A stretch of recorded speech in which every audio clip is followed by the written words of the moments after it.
Olá, seja muito bem-vindo, seja muito bem-vinda. Eu sou Vanessa Luz e vamos dar continuidade à leitura de O Monge e o Executivo de James Hunter. Obrigada por admitir sua dificuldade, Greg, Simeão respondeu. Se você está sentindo dificuldade em entender, estou certo de que os outros também estão. Antes do almoço, nós discutimos alguns exemplos históricos de autoridade para ilustrar a questão. Mas não é preciso ser personagem histórico para construir autoridade. Nós a construímos sempre que servimos aos outros e nos sacrificamos por eles. Lembre-se, o papel da liderança é servir, isto é, identificar e satisfazer as necessidades legítimas. Nesse processo de satisfazer necessidades a quem servimos. Você está certo, Simeão, a diretora concordou. Para mim, faz mesmo sentido que a autoridade seja construída sobre serviço e sacrifício. É a lei da colheita, que todos os fazendeiros conhecem. Você colhe o que planta. Você me serve e eu servirei você. Você se arrisca por mim e eu me arrisco por você.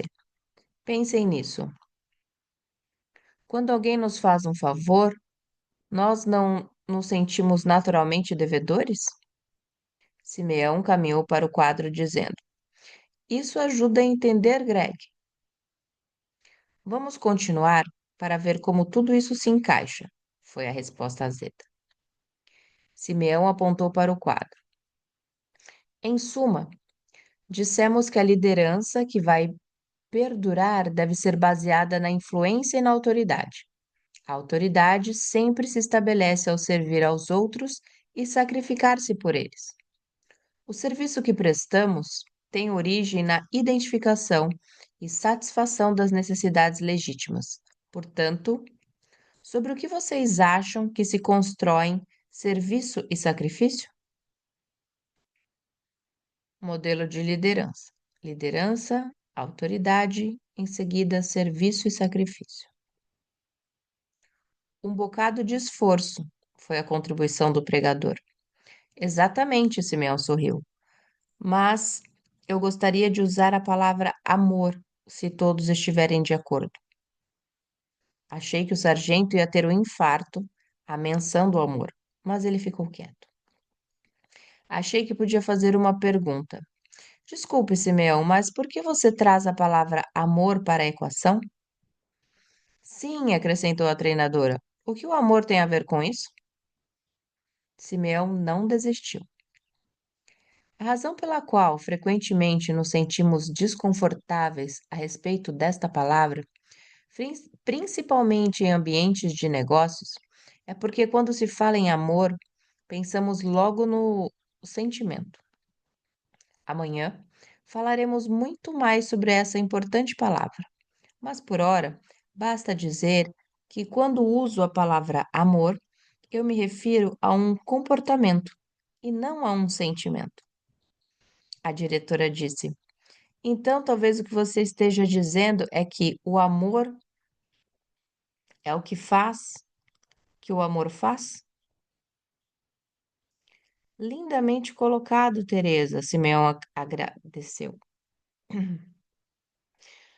Se você permite, vou usar essa frase mais tarde. O amor é isso aí. É exatamente o que quero dizer. E sobre o que se constrói o amor? O sargento grunhiu. Mal posso esperar para saber. Simeão voltou ao quadro e escreveu uma palavra simples: vontade. O amor é sempre fundamentado na vontade. E posso definir esta palavra vontade com uma fórmula que aprendi com Ken Blanchard, o autor daquele pequeno clássico, O Gerente Minuto. Eis a primeira metade da fórmula. Você está pronto? Não consigo nem respirar, o sargento bufou. Simeão caminhou em direção ao quadro e escreveu: Intenções, traço, ações, ou menos ações igual a nada. Intenções menos ações é igual a nada.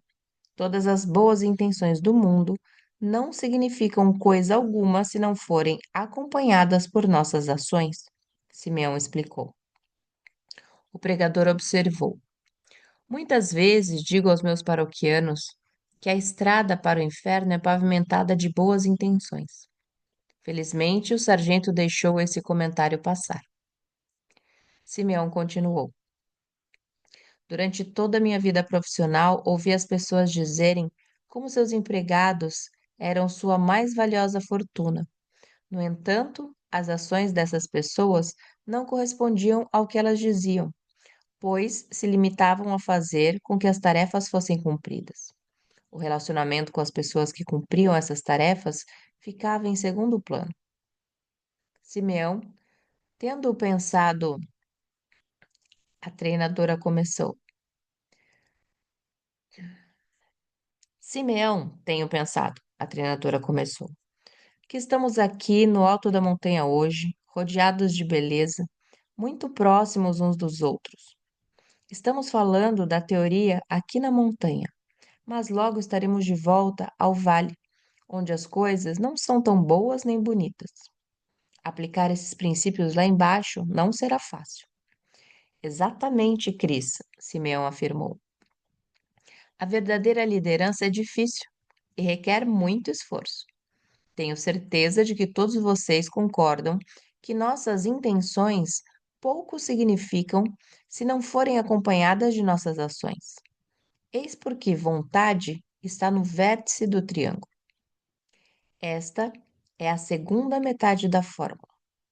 Intenções mais ações igual a vontade. Simeão continuou. Intenções mais ações é igual a vontade. Só quando nossas ações estiverem de acordo com nossas intenções é que nos tornaremos pessoas harmoniosas e líderes coerentes. Eis, portanto, o modelo para liderar com autoridade. Depois de um minuto ou dois, a enfermeira quebrou o silêncio. Deixe-me ver se consigo resumir o que aprendi, Simeão. A liderança começa com a vontade, que é a nossa única capacidade como seres humanos para sintonizar nossas intenções com nossas ações e escolher nosso comportamento. É preciso ter vontade para escolhermos amar, isto é, sentir as reais necessidades e não os desejos daqueles que lideramos. Para entender a essas necessidades, precisamos nos dispor a servir e até mesmo a nos sacrificar. Quando servimos e nos sacrificamos pelos outros, exercemos autoridade ou influência. A lei da colheita de que Teresa falou. E quando exercemos autoridade com as pessoas, ganhamos o direito de sermos chamados de líderes. Modelo de liderança. Liderança, autoridade, serviço e sacrifício, amor, vontade. Eu estava em profunda admiração por aquela mulher brilhante. Obrigado, Kim, disse Simeão. Eu não seria capaz de dizer isso melhor. Quem, pois, é o maior líder? Aquele que serviu mais? Outro paradoxo interessante. Parece que a liderança se reduz a uma definição de 4 palavras, comentou a diretora excitada: identificar e satisfazer necessidades. Até o sargento balançava a cabeça afirmativamente quando terminamos o trabalho naquela tarde. Capítulo 4. O verbo. Não tenho necessariamente que gostar de meus jogadores e sócios, mas, como líder, devo amá-los. O amor é lealdade. O amor é trabalho de equipe. O amor respeita a dignidade e a individualidade.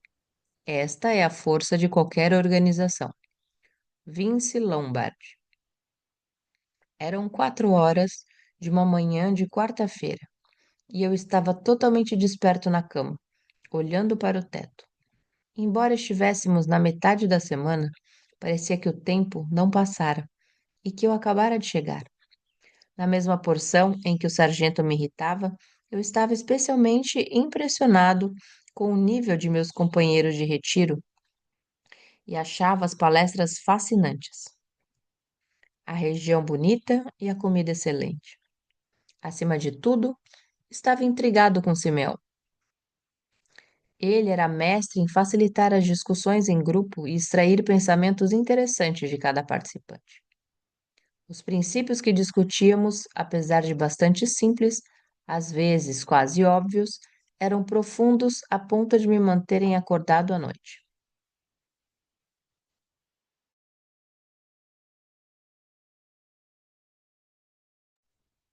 Sempre que eu falava com Simeão, ele parecia estar, ele parecia prestar atenção a cada palavra, que me fazia sentir valorizado e importante. Era mestre em avaliar situações, analisá-las rapidamente e chegar ao âmago da questão. Quando desafiado, nunca ficava na defensiva, e eu estava convencido de que ele era o ser mais seguro que eu jamais conhecera.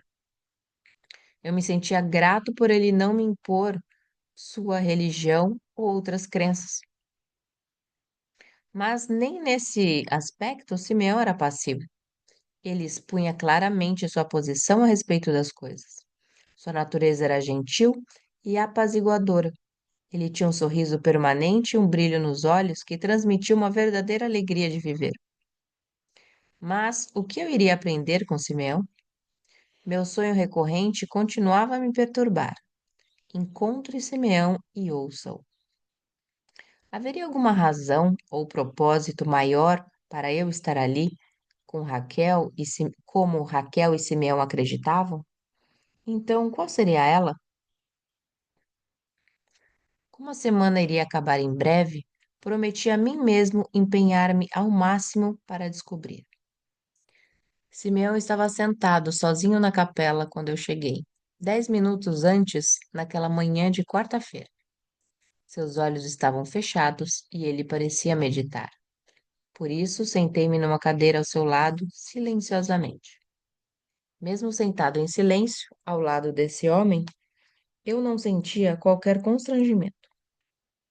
Vários minutos se passaram até que ele se virasse para mim e perguntasse: O que você tem aprendido aqui, John?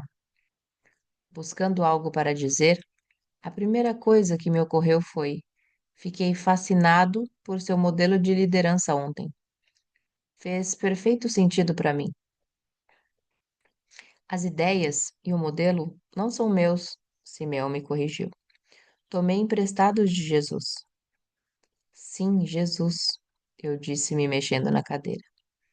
Acho que você sabe, Simeão, que eu não sou uma pessoa muito religiosa. É claro que você é, ele disse gentilmente, como se não houvesse dúvida a respeito disso. Você mal me conhece, Simeão. Como pode afirmar isso? Porque todo mundo tem uma religião, John. Todos nós temos alguma espécie de crença a respeito da origem, natureza e finalidade do universo. Nossa religião é simplesmente nosso mapa, nosso paradigma, as crenças com que respondemos às difíceis questões existenciais. São perguntas assim: como o universo foi criado? O universo é um lugar seguro ou hostil? Por que estou aqui? O universo foi feito ao acaso ou a uma finalidade maior? Há algo depois da morte? Todos nós pensamos nessas coisas, claro que alguns mais do que outros. Até os ateus são pessoas religiosas, porque eles também têm respostas para essas perguntas. Provavelmente eu não passo muito tempo pensando em coisas espirituais. Sempre fui à igreja luterana local, assim como meus pais, acreditando ser a coisa certa a fazer. Lembre-se do que dissemos em sala de aula, John. Tudo na vida é relacional, tanto verticalmente para Deus quanto horizontalmente para o próximo. Cada um de nós tem que fazer escolhas a respeito desses relacionamentos. Para crescer e amadurecer, Os relacionamentos têm que ser cuidadosamente desenvolvidos e alimentados. Cada um de nós deve fazer suas escolhas a respeito do que acredita e do que essas crenças representam em nossa vida.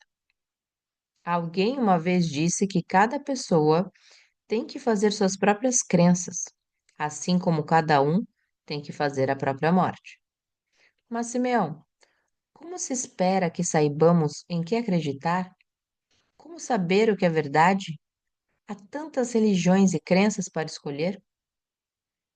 Se você realmente está perguntando e buscando a verdade, John, acredito que encontrará o que procura. Ao final das 9 badaladas, Simeão estava pronto para iniciar. Como avisei ontem, nosso tópico hoje é amor. Sei que talvez seja um pouco desconfortável para alguns de vocês. Olhei para o sargento, esperando testemunhar uma explosão, mas ele não chegou a fazer fumaça. Depois de alguns momentos de silêncio, Simeão continuou. Cris perguntou ontem: o que o amor tem a ver com isso? Pois eu quero lhes dizer, com muita ênfase, que para compreender liderança, autoridade, serviço e sacrifício, é importante conhecer esta palavra importante. Comecei a entender o significado real do amor há muitos anos, ainda na faculdade. Eu estudava filosofia naquela época, e alguns de vocês podem se surpreender, mas eu era um verdadeiro ateu. Não é possível, Greg gritou. O senhor Frade, renascido em pessoa, um descrente? Como pode ser isso, irmão? Rindo, Simeão respondeu. Porque, Greg, eu tinha estudado todas as religiões e nenhuma me parecia plausível. O cristianismo, por exemplo. Eu realmente tentava entender o que Jesus queria dizer, mas ele continuava voltando à palavra amor. Disse para amar seu próximo, o que eu imaginava ser possível, contanto que tivesse bons vizinhos. Mas, para piorar as coisas, Jesus insistia em que amássemos nossos inimigos. Para mim, aquilo era pior do que absurdo. Amar Adolf Hitler? Amar a Gestapo? Amar um assassino? Como ele podia ordenar que as pessoas fabricassem uma emoção como o amor, principalmente com relação a pessoas nada amáveis? Para usar suas palavras, Greg, comigo não. Agora você está pregando, querido, o sargento sorriu. Então surgiu uma crise em meus paradigmas a respeito da vida e do amor. Uma noite, vários colegas e eu nos reunimos para tomar umas cervejas na taberna local. Um dos professores de línguas veio juntar-se a nós e logo a conversa mudou para as grandes religiões do mundo, até chegar ao cristianismo. Eu disse algo parecido com: sim, amar nossos inimigos, que piada. Eu tenho que amar um estuprador. O professor de línguas me interrompeu dizendo que eu estava interpretando mal as palavras de Jesus. Ele explicou que ao pensar em amor, eu estava confundindo o sentimento com a ação. Você sabe, a partir do momento em que tenho sentimentos positivos a respeito de alguma coisa ou alguém, posso dizer que os amo. Geralmente associamos amor com bons sentimentos. É verdade, Simeão, a diretora concordou. De fato, ontem à noite fui à biblioteca e procurei amor no dicionário. Havia 3 definições e eu as escrevi todas. Número 1, forte afeição. Número 2, ligação calorosa. Número 3, atração baseada em sentimentos sexuais. Você vê o que eu quero dizer, Teresa? O amor é definido um tanto mesquinhamente, e a maioria das definições envolve sentimentos positivos. O professor de línguas me explicou que muito do Novo Testamento foi originalmente escrito em grego, e os gregos usavam várias palavras diferentes para descrever o multifacetado fenômeno do amor. Se bem me lembro, Uma dessas palavras era eros, da qual se derivava a palavra erótico, e significa sentimentos baseados em atração sexual e desejo ardente. Outra palavra grega para amor era storge, é afeição, especialmente com a família e entre os seus membros. Nem eros, nem storge aparecem nas escrituras do Novo Testamento.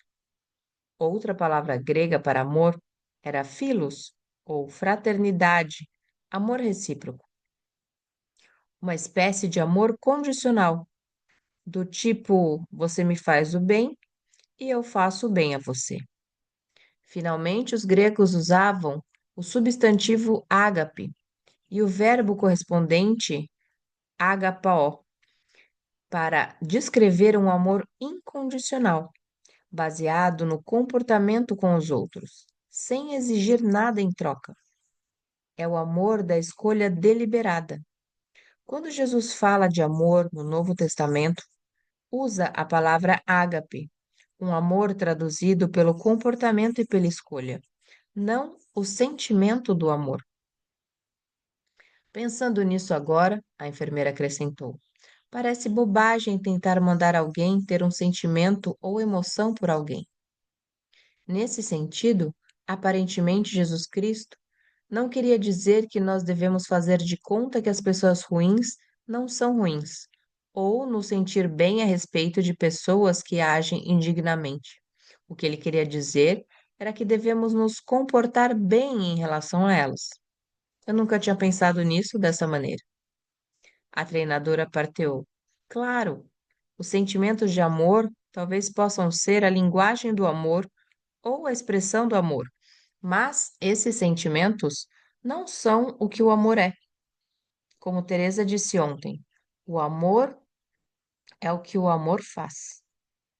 Falando nisso, acrescentei, eu percebo claramente que há ocasiões em que minha mulher não gosta muito de mim, mas ela permanece ao meu lado, de qualquer modo. Ela pode não gostar de mim, mas continua a me amar e manifesta isso por suas ações e envolvimento. Sim, o sargento acrescentou, surpreendentemente. Ouvi sujeitos me falarem muitas e muitas vezes o quanto amam suas esposas. Eles falam isso sentados nos bares, caçando mulheres. Ou pais que se derretem de amor pelos filhos, mas não conseguem separar 15 minutos do dia para ficar com eles.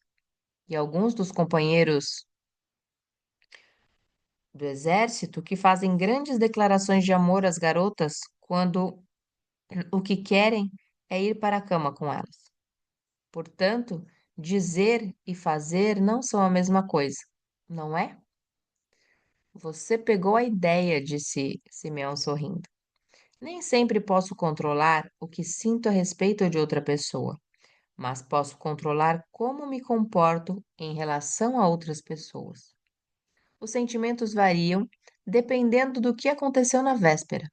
Meu vizinho talvez seja difícil, e eu posso não gostar muito dele, mas posso me comportar amorosamente. Posso ser paciente com ele, honesto e respeitoso, embora ele opte por comportar-se mal.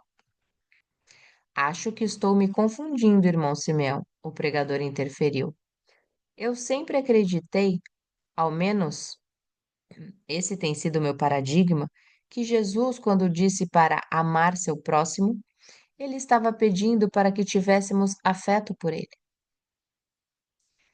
Este é o Jesus que vocês pregadores inventaram para anestesiar as pessoas, zombou o sargento. Como é que você pode ordenar a alguém que tenha sentimentos positivos por alguém? Bom comportamento ainda dá, mas sentimentos positivos por idiotas é uma grande besteira. Por que você tem sempre que ser tão rude com as pessoas? Eu praticamente gritei. Autoridade e liderança. Honesto e confiável, bom modelo, cuidadoso, comprometido, bom ouvinte, mantém as pessoas responsáveis, trata as pessoas com respeito, incentiva as pessoas, atitude positiva e entusiástica, gosta de pessoas. Amor ágape, paciência, bondade, humildade, respeito, generosidade, perdão, honestidade, compromisso. Só estou dizendo como as coisas são, grande homem. E geralmente à custa de alguém, retruquei, esperando uma reação. Mas Greg apenas se encarou. Mas Greg apenas me encarou. Simeão caminhou em direção ao quadro e escreveu: Amor e liderança. E ficamos por aqui, em mais um dia de leitura. Espero que você esteja gostando, se você tem acompanhado desde o início. E se esse é o seu primeiro vídeo, se acabou de chegar por aqui e gostou, aproveite e se inscreva no canal, deixe o seu like e escreva nos comentários para que eu te envie toda a playlist e você possa acompanhar desde o início essa leitura também transformadora. Um beijo no seu coração. Eu sou Vanessa Luz e nos encontraremos na próxima leitura. Até lá!